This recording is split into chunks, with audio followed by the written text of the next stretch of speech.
Good morning po sa inyo lahat. Isa pang maliyugto na ating daily Bible blessings.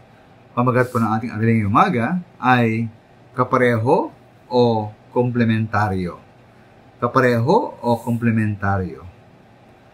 Pati po tingnan mga minamahal, no? O isipin, suriin ang ating mga kasalukuyang kaibigan o kahit ating kasintahan o kabiyak o asawa. Sila ba ay kapareho natin o kakomplementaryo natin? Ano ba kaibahan ng dalawa? Kumbaga sa pagkain, ang pareho ay suman na malagkit at suman na kasaba, kamuting kahoy. Pareho silang suman. Pero ang komentaryo mga minamahal, ang komplementaryo ay suman at hinog na mangga. Sa magkakaibigan, kasintahan o mag-asawa, normal po na magkahawig sila, di po ba? Magkahawig ng lahi, magkahawig ng antas ng buhay, pinag-aralan, profesyon, at syempre panampalataya o reliyon.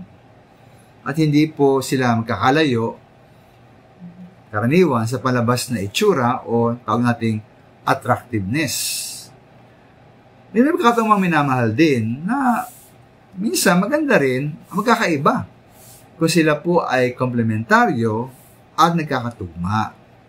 Ito po naman sa iglesia, mga miyembro ng iglesia na po hinihambing sa katawan.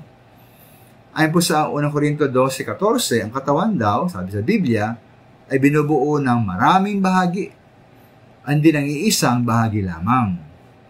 Ayon po sa verse 17, kung puro mata lamang ang buong katawan, paano ito makakarinig? At kung puro tenga lamang ang buong katawan, paano ito makakaamoy? Nga po sa verse 18-19, sabi po roon, kung lahat ng bahagi na katawan ay pare-pareho, ito may turing na katawan.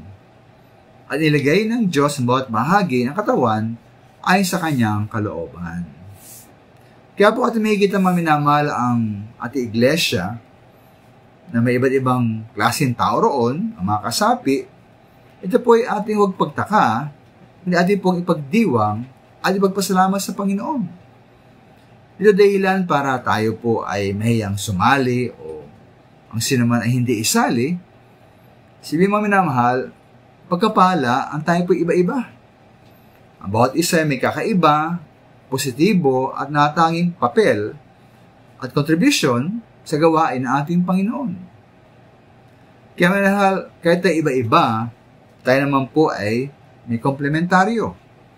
Ang bawat isa ay mahalaga at dapat tayong magkaroon ng pagkapahalaga sa ating sarili at sa bawat sabi ng iglesia para po sa usulong ng gawain ng Panginoon.